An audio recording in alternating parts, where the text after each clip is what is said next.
Tshisekedi Félix akoli na bourgeoisie, akoli akolata ba costume, il a fait l'Europe tango moi la poto ya tango. El Tshisekedi aza na poto Kabila na Maki Zamba inconnu Marcamponia. Oh, mais qu'est-ce qui se passe? Mais qui a dit ça? Oh, c'est un sacrilège. Je sais pas Makassia na présence ya Émir ya Qatar.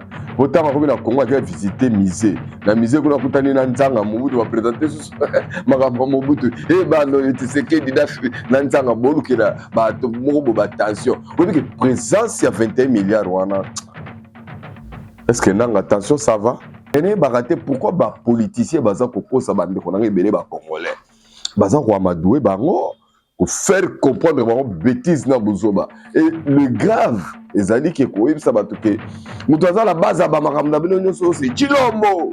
Oh, moi tu connais ça va monter que ce Chilombo a donné. Iota aussi ça va passer à battre. Il y a quand même le courage de dire les gens la vérité.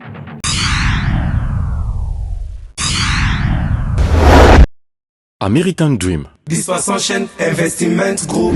Rêve américain pour la Kosomba Lopango aux États-Unis. Plus précisément la ville où il y a Dallas. Aujourd'hui c'est possible. Pays m'a pendant 30 ans. Ne vous trompez pas l'adresse. Dispensation chaîne Investment Group. Voulez-vous acquérir une maison aux États-Unis? L'agence immobilière Dispensation Investment Group d'Elite Global, basée à Dallas, vous en donne l'opportunité. Il vous suffit d'investir à la banque pour acquérir une propriété que vous payerez progressivement pendant 30 ans. Oui, vous avez bien entendu, pendant 30 ans. Contactez-nous au +1 737 420 80 84, au +1 469 720 60 93 ou au +1 737 548 51. Dispensation Investment Group, investissez dans votre avenir avec l'immobilier aux États-Unis dès aujourd'hui. Oh ma papa, ton maman Lopango. Rêve américain. Venez nous contacter. Rêve américain. Tapez sur Google. Dispensation Investment Group.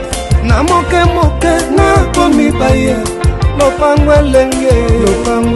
Ozalo baye elengi pou. Héritage à bano. Rêve américain. Pour la Kosomba Lopango aux États-Unis. Plus précisément la ville où il y a Dallas. Aujourd'hui c'est possible. Pays m'a pendant 30 ans. Ne vous trompez pas l'adresse. Dispensation chaîne Investment Group. Taka Music Band International.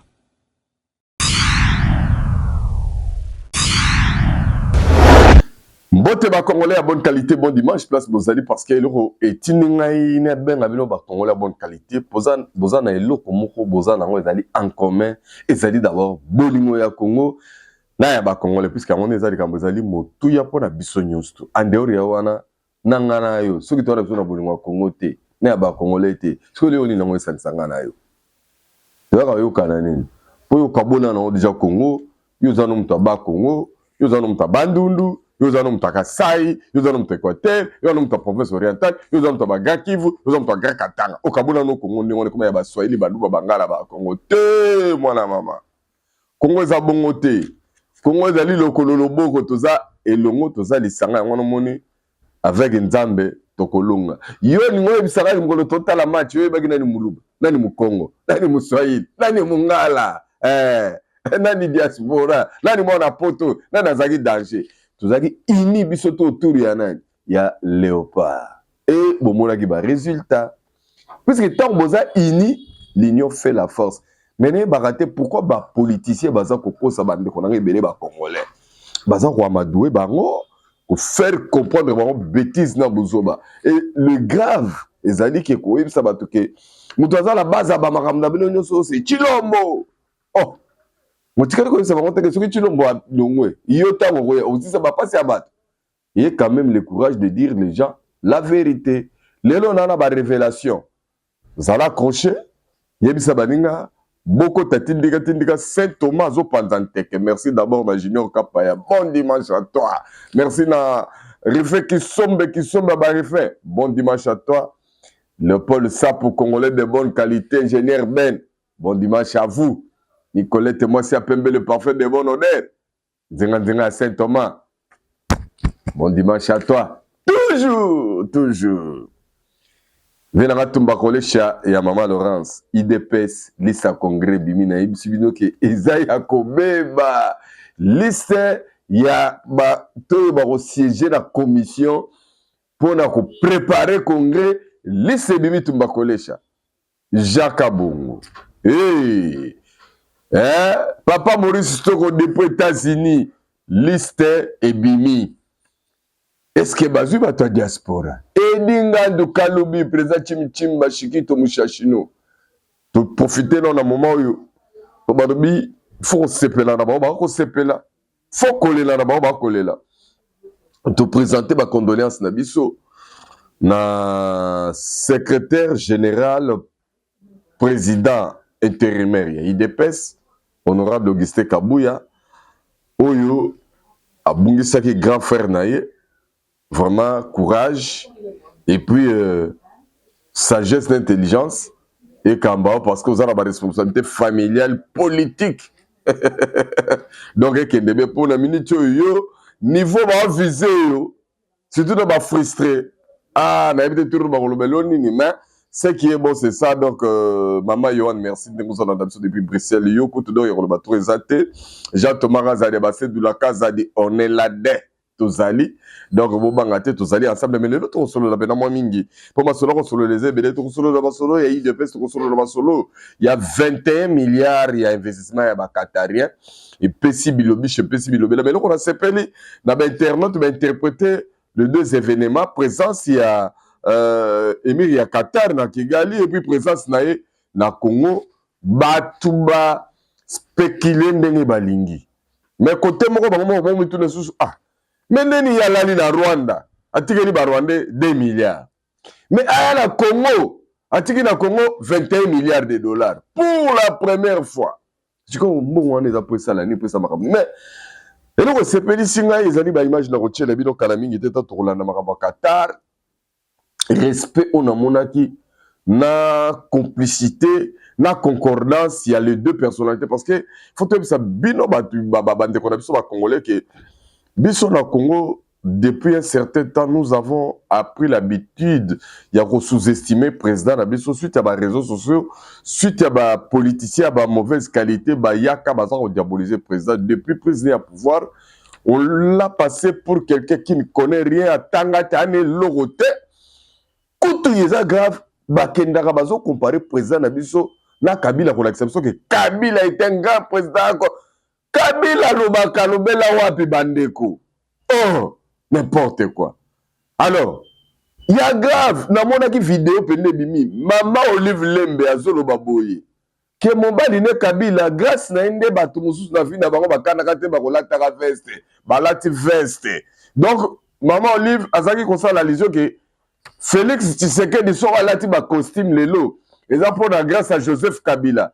Mais loko moko ngala tuna.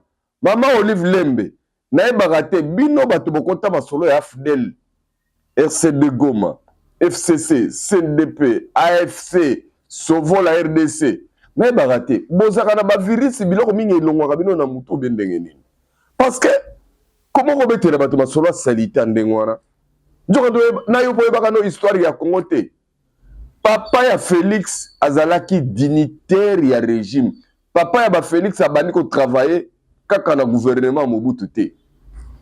Papa ya Félix Etienne Tshisekedi abandi ko travailler d'abord la premier gouvernement na travailler ezali gouvernement ya Kasavubu. À l'époque, bango bazalaki considéré comme un commissaire généraux, les étudiants. Il était à côté de Bomboko Justin. Oui bien, Marie Justin Bomboko. Oui bien, Singa Oudjungwake, oui bien. Marcel Yaoui. Oui bien, bango batouana. Ah, moko boy makambo Congo ngana e bakate ba congolais tout ça na moi buzo bana biso moko personnel vraiment. Tshisekedi Félix abotami ba photo da bomone yali. Bola kisabiso bino batu boyebi Kabila, bola kisabiso photo ya Kabila lati costume ces années là ya bomona na. Bo Tshisekedi Félix akoli na bourgeoisie, akoli akolata ba costume. Il a fait l'Europe tango, moi la poto ya tango. El Tshisekedi dans la poto. Kabila na maki Zamba inconnu Marcamponia. Oh, qu'est-ce qui se passe? Mais qui a dit ça? C'est un sacrilège. Je sais pas, ma casse, la présence, il y a Émir Yakata. Pourtant, on a Congo qui a visité musée. La musée qu'on a contenu dans Nzanga, Mobutu va présenter ce Magambo Mobutu. Eh ben, tu sais que dans Nzanga, Bolu qui a attention. On dit que présence, il y a 21 milliards. Est-ce que non, attention, ça va? Il y a un moment où on a école la carrière. M23 est au Koufa. Toujours répéter M23 est au Koufa. AFCP est au Koufa. Tu sais que le président élu. Dialogue! Et contater, tu as vivre. Voilà quelques macambos pour Bongisa qui prend dans les lots pour tout sur le Danabilo. Maintenant, qu'il y a congrès, il y a eu de PES, oui. À peu près 180 membres sont désignés la commission pour préparer congrès Oyo et Rosalana en décembre. Tu éviter Rosalana Congo central, Rosalana Mbujimai, Rosalana Équateur, Rosalana Congo central, Rosalana puis moment porté et ça dans calamité décembre ba jour pesa ko compter to kota décembre congrès zo calamité. Mais j'ai beaucoup aimé parce que dans mon combat le bossé bani Abraham Lorabwanga. Oh Abraham Lorabwanga mtabim sera sous fausse liste. Il y a un congrès signé par Deo Bizubu. Mais tant on liste à solo bimi. To moni ezali signature ya Augustin Kabuya. Mais quand on a mis tout ezali boye. Bon comprendre que bande on a biso belé. Problème na bango ezalaka ya positionnement na individuel. Dès qu'à positionnement individuel bango atiki buzoba frustration ezali susté. Ah imaginez que liste officielle de bimi avec cette Augustin Kabuya comme Abraham Bimité, bon bon déjà ba publication, bon bon déjà ba tweet. Le problème c'est quoi? Les gens dans l'IDPS ne sont pas là pour l'idéal, il y a IDPS.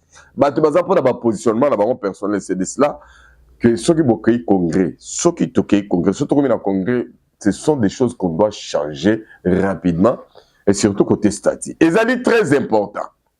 Entre nous, oui, IDPS c'est le seul parti politique à mener dans le Congo, l'Afrique centrale et ainsi de suite. D'ailleurs, c'est le seul parti qui a un siège. Il y a Yangomoko, le pan on a Bangomoko, Basoma n'a bon parti. Le pan on a 11 millions.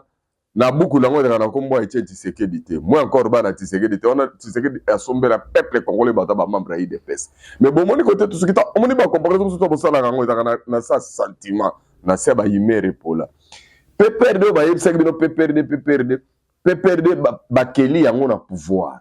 PPRD ba keli yango na pouvoir mais suka nango batikali kozalata na siège ya kofutela te siège ba bengala ki bango na veni Pumbu basaki ndeko bakanga ngo na makasi même pas kofutela lelo baza nulle part tant sous jeune ba récupérer ngai tuna ka pesa kingakati kuna ba mobondo babimi ba bomi bango en désordre siko yebisanga idéal na mino na ba kabila ngo bovandeli na likamni pe na problème ba congolais il y a mauvaise qualité c'est à vous que je parle.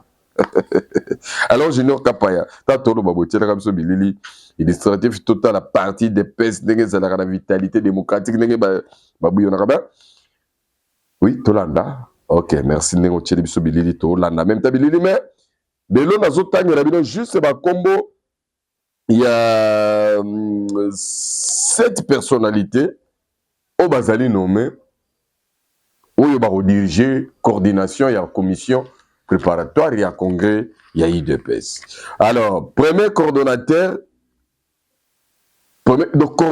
principal, il y a Ezali Rémi Massamba Makese, ancien secrétaire général, il y a IDPS sous Étienne Tshisekedi. Premier coordonnateur adjoint, Ezali Godefroy Stanislas Chimanga. Deuxième coordonnateur adjoint, Ezali Nathalie Alamba. Et puis, secrétaire rapporteur, Ezali Gaston Mutombo. Secrétaire rapporteur adjoint, Ezali Patoukoulé Kaba. Chargé de finances, Irène Kanza Djassivi. Et puis, chargé de finances adjointe, Annie Maboya Damazo, fête à Kinshasa le 20 novembre 2025. Augustin Kabuya Chilumba, président par intérim. Il y a des questions. Il y a les frustrés. Namasolo, il ne peut jamais frustré Bazanga. Il y a les désordonnés, dans ma solo, ils dépêchent jamais les désordonnés, bazanga. Il y a les troubadours, oui, ils vont répondre, vous allez écouter le rôle de la liste Bimi les jours à venir, beaucoup qu'à passer par là, mais ce qui est beaucoup mieux, c'est qu'au moins, il y a un pas, un chemin qui est tracé pour la partie présidentielle, pour Evan Nananou Kimia, et accompagner Mokonzamboka, et accompagner le peuple congolais, et accompagner Mapinga, et accompagner Bakambunyo, soit qui est au Tobonza. Parce que c'est là, va dire à prophète Moïse Nyengele, après ça qui chronogramme, abi, tokotal la mois octobre, mois novembre, mois décembre. D'abord, mois souka.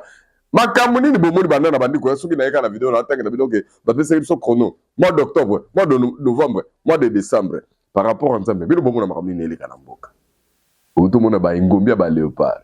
Bomoni ba ngombia ba makam. Bomoni lelo koto yo présent et assemblée. Abima aimé boje wana koma wana. Ezu stabilité. Koto yo tozo kenne nango. Oh, tu sais que di banda ya wapi be investisseur. Nana ngwa ya mbongo na ye. C'est que da ye banda ta liste. Papa, on est là munduki, fait $1 milliard. Nanu banda Congo et banda. Ata roi Léopold yemoko muto ayaka ko coloniser Congo. Nanu ba yela biso mbongo wana te. Mbala moko 21 milliards ye na bakataria. Batuso abio ba ko détourner ngo. Ouais, ba ko détourner ngo. Ba ko détourner ngo. Mais ba ko détourner te. Parce que yango ba ko tiango na banque centrale te. Pour mbongo ba ko détourner raison mbongo ye et pas y a l'État. Pour l'État, il y a gérer. Moi, Moutounio, ça donne à moi parcelle, là, il y a fonction, il y a pouvoir dans le domaine, il y a un facilement. Mais 21 milliards, ils partenariat public, privé. Ça dit que dans le bon, il y a privé. Et là, l'entreprise, il y a Qatar, dans le bon, il y a dans le secteur, il y a infrastructure, transport, sécurité, éducation, santé, mine. Parce que il y a une usine de transformation mine, réhabilitation d'aéroport. Il y a Goma, il y a Bukavu, et ça je pense que Junior Kapata, na ba masoro so tele so bilili, bato ba mona ndenge Emir ya Qatar, tango kiti na Congo, ndenge ayambami, ndenge baza kotambola na concordance na muko tombolo Félix Antoine Tshisekedi Tshilombo Fati beto président kokana munene ya Congo. Balati promenade en cravate. Mais bato basali polémique, il y a des images, ce qui est bizarre. Bazwe biso photo ya Kagame na Emir ya Qatar na ferme ya Bangombe. Balobo Emir alataki polo. Alataki pena polo pe amkose bobe basket. Oh, il s'est senti à l'aise na Rwanda. Bandeko. Siko Emir à Qatar, tant en Rwanda. Faut visiter Kagame. Siko Kagame, il me sani comme ma na bilanga. Poninga ke Emir na costume na cravate na bilanga. Alate polo po atali po. Kagame ana minérité. Kagame faraka la saka Emir ka Bangombe. Emir tana Bangombe. Et ko Kabele ni. Et Kabele ka Bangombe. Mais est-ce que tu n'as pas mon Kontombolo, le pays le plus costaud d'Afrique? Tu as tali accueilli à telle façon, à telle propriété, à tel standing, à telle tendance. Habité. Kagame a encore sa vie. On dit qu'il y a des gens qui Bangombe, Bangombe, Bangombe, Bangombe. Biso na Qatar ko tokana Bangombe, biso ko tulekela Bangombe, biso na ba chamo. Biso tozana ba chamo. Nicolas tu vois c'est apembe ko sekate. Biso zana ba chamo. Ya pesa biso Bangombe. Au contraire, biso zangi ne minéré. Ya pesa biso zana minéré. Mais Félix c'est un gars sérieux. Félix kuneza nini? Te kuneza Brazzaville, ça soit pas na yango wana. Ah ça sont pena. Mais bon ko ça nazo inventé. Misapi na bango ka ndenge sala na ngapi na kotaka na kati ya idéologie na bango na beta masolo bango batango beta eza na onene wana yo kopanike de otala Saint Thomas mais il y a vrai zali que Kagame a présenté Emir Bangombe biso présenté Emir mabanga ya talo na minéré yango ni Emir atali Kagame yo pe mboka ngo lokola moi kopo sardine comme ça box aura 2 milliards et les qui coûte millions na munene 2 milliards. Mais tant que na sous-continent, 21 milliards de dollars. Pardon. Ata États-Unis que dans notre commune wanati. Mais rien que Qatar, ya moni Union européenne yo. O moni batumba tina kanivo pamba ba pepa, ba tiepa no Union européenne. Ah, oui, vous sakana na ba Congolais. Tala muninga première fois ya. Donc signature mon c'était monsieur respectueux. Oui, je vous avais dit la fois passée que Qatar investir ma kasi na Rwanda. Ce que biso de tobandi na ye. Philippe Musangila ndeko na ngai depuis Qatar. Et loba yo mboka wana vraiment donc même balo moni que to na ba contrat solo ba contrat malonga avec Fati. En tout cas Kinshasa dans 2 ans n'a évité mais na boina commenter parce que tant to commenter sur 3 on a mis non, on va fanatique. Bino. Mon gars personne que pose à la fanatique. On t'a bilobel. Junior Kapa, je crois que Mibili les tamboli qui toque quoi. Il y a Emir, il y a Qatar, Batouba Moni, Batouba Sepeli, dimanche, c'est ça qui toque, il y a Kamalamu, Benga, Batouba Ibsa Baninga, Geno Kotoyo, Saint Thomas, pendant Teke, Ibsa Léon Mounza, de Saint Thomas, Zawana déjà, Ibsa Jean Thomas Razali, Basid Bourazali, Saint Thomas, pendant déjà Teke. Et j'ai dit, Mindonga, à Salé Libiso, Récimoro Sir Paul Kagame, niveau Moutouasili, na monde, est-ce que ça y a souka? Parce que bisika mingi bataka otandeli ba tapis rouge ba mandala la tomoni noko a séché. Est-ce que j'irai faire ça na ya souka? Na otaki ko loba bido ke M23 masolo ndenge na moni la vena bazokota malili ba koma pio puisque borero daye bango. Pena ba mongo Qatar a pesi wana guerre ici la pena. Je vous dis la vérité. Guerre aussi là, mutuna mutofo bazongisa et pas na bango. Intégrité, il y a Mboka Nabiso, il faut que la mobimba, et ça négociable était. Alors Kagame arubeta nanga, Kagame arubeta Kabila, Kagame arubeta bakatumbi tout pour mbongo na bango ezinde belé. Alors nanga tango atalike, lokola Kagame, mama ndenge mokene na ndenge ngana promettre ba te simbité, ya onanga yeko bima o seso, ngana tiseke da escroc, ayibi ngai carré minier nanga. Ah, nanga, mais surtout dans des discours nobi, on dit c'est que des escrocs. Donc, n'engagez Qatar à ébouer, émir à Qatar à ébouer, il peut vous escroquer 21 milliards. Donc, c'est que des escrocs pour tout le monde bidemboaba université. Na tout depuis la fois passée, nanga, ba hôtel na yo na Kinshasa, banda kono na Kinshasa, bilo koto za na Kinshasa lo baki wana. Ozo on a mbongoni. Des places aux élèves qui sanctionnent pas l'Amérique pour détourner Kimbongo. Et ça là qui est censé organiser l'élection depuis 2016. Il y a ça comme vérité. Mais t'as là niveau za lokuta, Moyibi. Alors, Junior Kapati, le documentaire, on a signé G2000 là.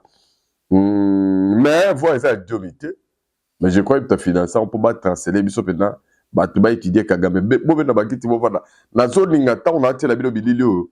Bobe nga kabana na bilo batala parce que ba qui est Rwandais, qui est Paul Kagame, qui est Empire ou Matuti. Ce qui est bon déjà, on va retomber à Est Kuna. Bah, FDLR, photo, on va la neutraliser. La plupart, bah, ça occupé, bah, zone Oyo M23, ça occupé. Talanza, maintenant, ça la malam sikoy. Donc, bah, on a bis photo neutralisé, bah, FDLR. Et puis, bah, on va désarmer, bah, bah, ça cantonné. Intégration entre cas par cas. Hey! Bah, tu vas bon malaguna. Bah, tu vas pas cas par tindika. Dimanche, Zaraga qui tourne dans les abois.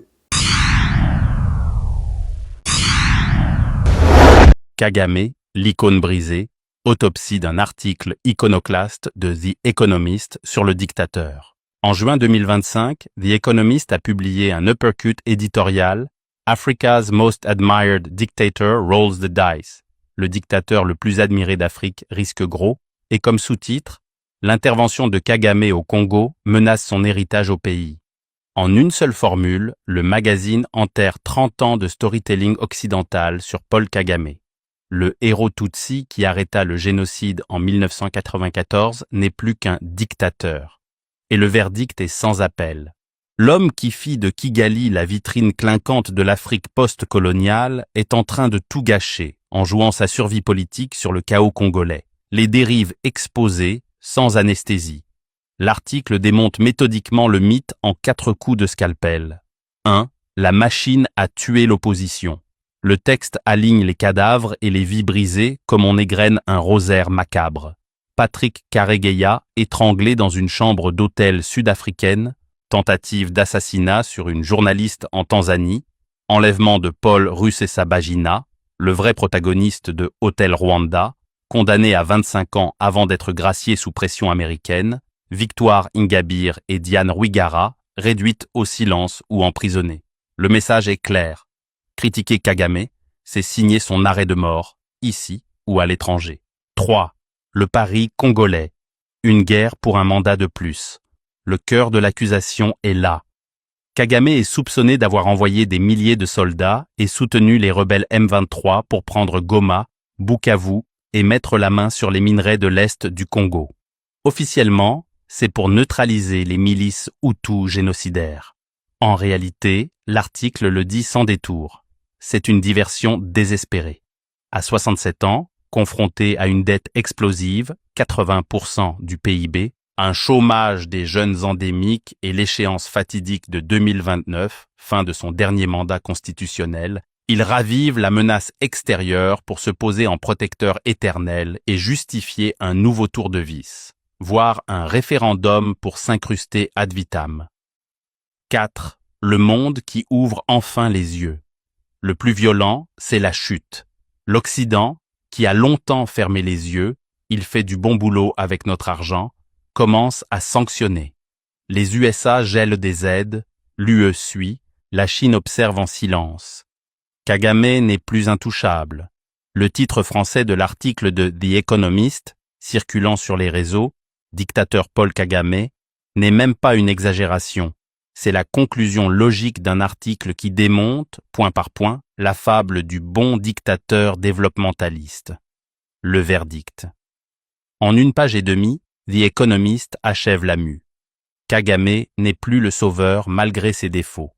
Il est devenu le problème. L'homme qui fit du Rwanda un miracle économique a transformé ce miracle en prison dorée et il est prêt à mettre le feu à l'Afrique des Grands Lacs pour y rester enfermé avec ses sujets.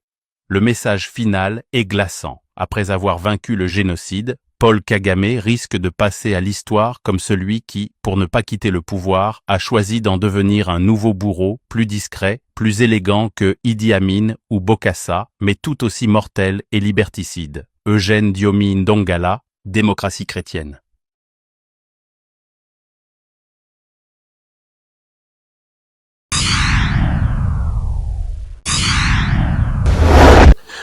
Merci beaucoup, Junior Kapaya. Je crois que le documentaire wana ezali ko interpeller Congolais nyonso oyo akota baje ya AFDEL, RCD Goma, FCC, CPP, PPRD, CNDP, M23, AFC, Sovo la RDC que ezali batu bameli kopo ngai. Boko tabilo ko raté. Yango moninga na terre bino bolingo ya Congo na ba Congolais zali na tina Congo toza na tango ya Nzambe toza na tango elonga yango moninga na rappela bino kaka photo prier makasi pona Félix Antoine Tshisekedi Chilombo to prier makasi pona ba mampinga na biso pona mboka na biso pona ba nyonso information FARDC ba généraux officiers nyonso ba kangami na ma trahison ba nyonso ba kozala radier na armée ba kozala ka lisusu na armée te. Namoni ba agent ya ba PCR bo sala ba désordre ba agent nyonso ba PCR bazo puisque donc général na bango pena alonga boni alobi bo filmaka bango ba nyonso bazo sala ba bêtises ba vraiment maintenant lo atala ba tumo ba akotaka la police bango ba ba mipiko bazo ba comprendre que ba continuer kaka ba tubaleka mungwa mboka ba nyonso loge Nzambe photos à la transformer sous Fati. D'ici 2035, tozala na ba Congolais moko ya qualité réfléchie. O ba ma bolinga mboka pe ba imboka autour bana ko te ali susté likambo ya bolingo ya Congo na ba Congolais. Puis j'annonce déjà que à partir de juin 2026, si Dieu nous prête la vie, mouvement na biso ekobima. Kombo nango bolingo ya Congo na ba Congolais.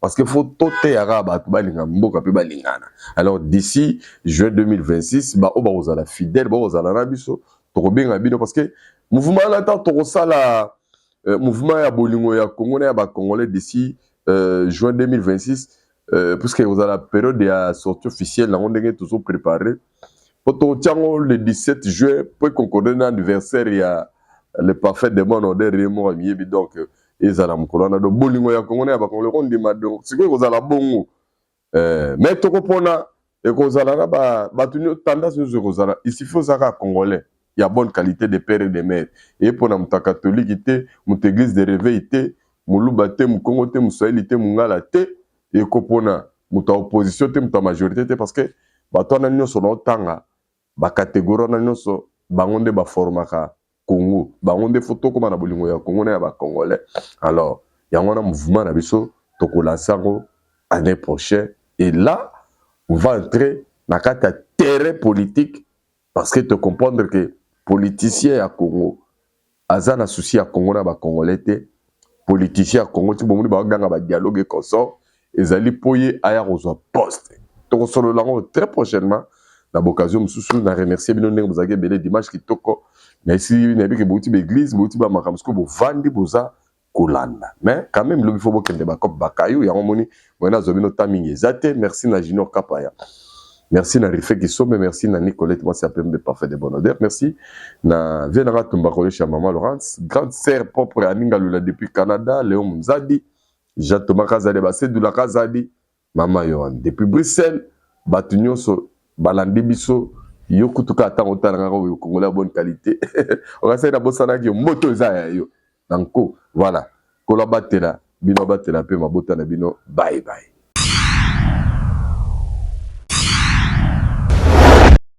American Dream. Dispersion chaîne Investment Group. Rêve américain pour la Kosomba Lopango aux États-Unis. Plus précisément la ville où il y a Dallas. Aujourd'hui c'est possible. Pays m'a pendant 30 ans. Ne vous trompez pas l'adresse. Dispersion chaîne Investment Group. Voulez-vous acquérir une maison aux États-Unis? L'agence immobilière Dispensation Investment Group d'Elite Global, basée à Dallas, vous en donne l'opportunité. Il vous suffit d'investir à l'avance pour acquérir une propriété que vous payerez progressivement pendant 30 ans. Oui, vous avez bien entendu, pendant 30 ans. Contactez-nous au +1 737 420 80 84, au +1 469 720 60 93 ou au +1 737 548 51. Dispensation Investment Group, investissez dans votre avenir avec l'immobilier aux États-Unis dès aujourd'hui. Oh ma papa, ton maman Lopango. Rêve américain. Venez nous contacter. Rêve américain. Tapez sur Google. S'enchaîne Investment Group. Na moke na komi baye. Lopango elenge. Lopango elenge. Ozalo baye elengi pou. Héritage à bano. Rêve américain. Pour la Kosomba Lopango aux États-Unis. Plus précisément la ville où y a Dallas. Aujourd'hui c'est possible. Pays m'a pendant 30 ans. Ne vous trompez pas l'adresse. Dispersion chaîne Investment Group. Taka Music Band International.